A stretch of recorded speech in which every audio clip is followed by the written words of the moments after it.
Haunted forest, शैतान की सच्ची कहानी। मेघालय और असम के बॉर्डर के बीच एक सुनसान जंगल में रात ने अपनी काली घनी चादर ओढ़ ली थी। चारों तरफ अंधेरा ही अंधेरा था। दूर दूर तक कोई दिखाई नहीं दे रहा था, न किसी की आवाज आ रही थी। उस रात विवेक अकेले उस जंगल को पार करने में लगा था। उसके चेहरे को देखकर ऐसा लग रहा था जैसे वो किसी बहुत बड़ी मुसीबत में है। इस जंगल के बारे में जाना जाता था कि अगर कोई भी इंसान सूरज ढलने के बाद यहाँ आता है तो उसे एक शैतान अपने वश में कर लेता है। वो फिर ऐसी जंगल में हमेशा हमेशा के लिए कैद हो जाता है।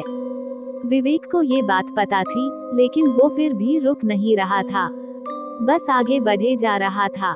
जंगल के आखिरी छोर पर एक नदी बह रही थी, और उस नदी को पार करते ही असम सीमा शुरू हो जाती थी। उस नदी के ठीक बगल में लकड़ी से बनी एक पुरानी हवेली थी।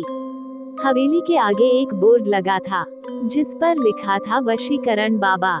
गांव के लोगों का मानना था कि उस हवेली में कुछ अजीब है।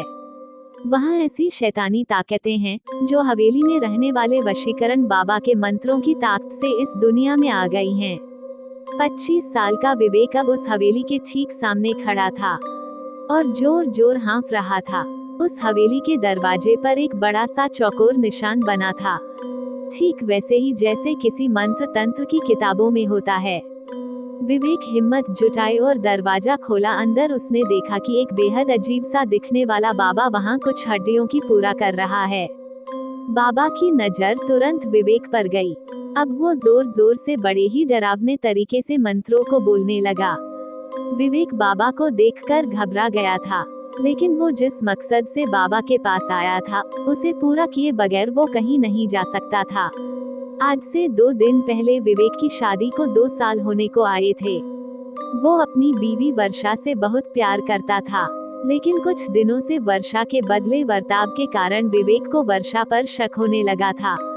उसे लगने लगा था कि वर्षा का किसी और लड़के के साथ चक्कर चल रहा है, जिसे लेकर दोनों के बीच बहुत लड़ाई हो गई और आखिर में बात डिवोर्स तक पहुंच गई और वर्षा उसे छोड़कर अपने दोस्त के घर रहने चली गई थी। विवेक वर्षा पर शक करते करते पागल हो गया था। उसके दिमाग से वर्षा का ख्याल निकल ही नहीं रहा था। सोते जागते वो बस वर्षा के बारे में ही सोचता रहता।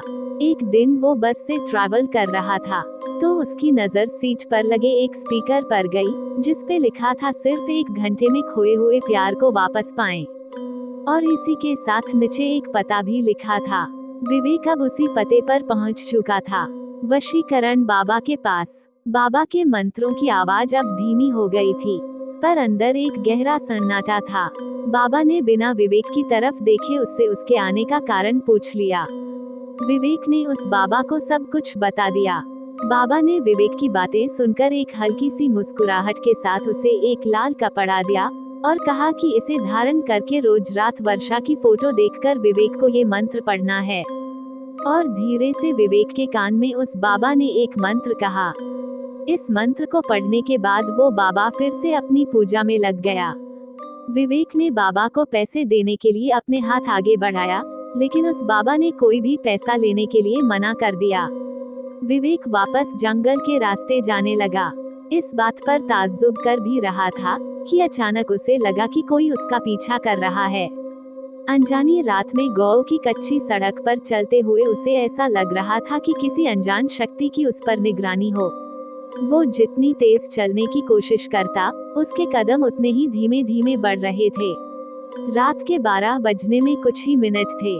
विवेक अपने घर पहुंचा। उसने पर्स से वर्षा की तस्वीर निकाली और बाबा का दिया हुआ लाल कपड़ा पहना और बाबा का दिया हुआ मंत्र का उच्चारण करने लगा। तभी अचानक उसे ऐसा लगा कि उसे किसी काले साए ने घेर लिया है और वो उस पर कब्जा जमाने की कोशिश कर रहा है। विवेक ने अपना सर चारों तरफ घुमाया और जोर जोर से मंत्र पढ़ने लगा। कुछ ही समय में वो काला साया वहां से गायब हो गया।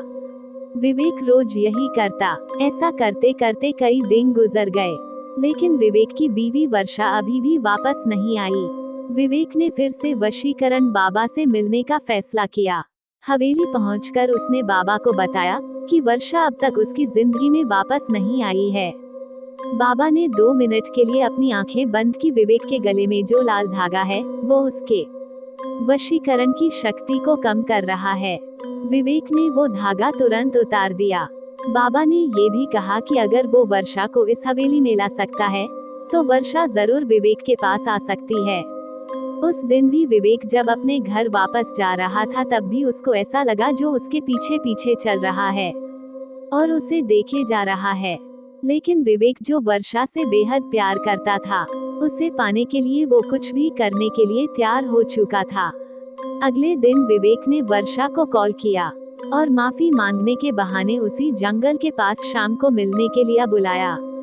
वर्षा ने कुछ पल सोचा और फिर मान गई। दोनों आज बहुत दिनों बाद मिल रहे थे। बात करते करते विवेक वर्षा को हवेली के पास ले गया। जैसे ही वर्षा हवेली के पास पहुंची उसे एक अजीब सी घुटन महसूस होने लगी थी। उसने विवेक को तुरंत वहां से चलने को कहा, लेकिन विवेक जबरदस्ती उसे हवेली के अंदर ले गया। बाबा ने जैसे ही वर्षा को देखा, उसने विवेक को बाहर जाने को कहा और दरवाजा बंद कर दिया। पूरे 2 घंटे हो चुके थे, लेकिन दरवाजा अभी तक बंद था। विवेक को अब बहुत ज्यादा घबराहट होने लगी थी। कुछ देर बाद दरवाजा अपने आप खुला, लेकिन विवेक ने जैसे ही दरवाजे के उस पार देखा, वो देखकर विवेक के रोंगटे खड़े हो गए। अंदर वर्षा बेहोश पड़ी थी और उसके शरीर के चारों तरफ मोमबत्तियां जल रही थी। वो बाबा वर्षा के शरीर पर तरह तरह के निशान बना रहा था, लेकिन रोंगटे खड़े कर देने वाली बात ये थी कि वर्षा के पास एक बहुत ही भयानक सा काला साया मंडरा रहा था। बाबा ने विवेक को कहा कि अब वर्षा वही करेगी जो विवेक उसे बोलेगा, लेकिन इसके बदले उसे इस काले साए की सारी ख्वाहिशें पूरी करनी होंगी। विवेक को कुछ समझ नहीं आ रहा था। उसने वर्षा को वहां से चलने के लिए कहा तो वर्षा एक कठपुतली की तरह उठकर खड़ी हो गई। वो एक जिंदा लाश से ज्यादा और कुछ नहीं थी। विवेक वर्षा की ऐसी हालत देखकर पूरी तरह दहल गया था। उसने बाबा से गुस्से में कहा वो वर्षा को पहले जैसा बना दे, लेकिन तभी काले साए ने विवेक को पीछे से धक्का दे दिया। वो काला साया बाबा में समा गया। उस बाबा का रूप एक भयानक आत्मा में बदलने लगा था। उस बाबा के चेहरे का रंग नीला पड़ गया और आंखें पूरी सफेद हो गई और जोर जोर से हंसने लगा। उस बाबा ने अपने भयानक रूप में बोला कि वो कोई मामूली इंसान नहीं है, बल्कि वो एक शैतान का साया है जो इस जंगल में न जाने कब से कैद था और उसने वर्षा की आत्मा चुरा के अपने आप को आजाद कर लिया है और विवेक को हमेशा के लिए अपना गुलाम बना लिया है। ये सब सुनकर विवेक वहां से फौरन भागा, पर वो उस जंगल से निकल ही नहीं पा रहा था।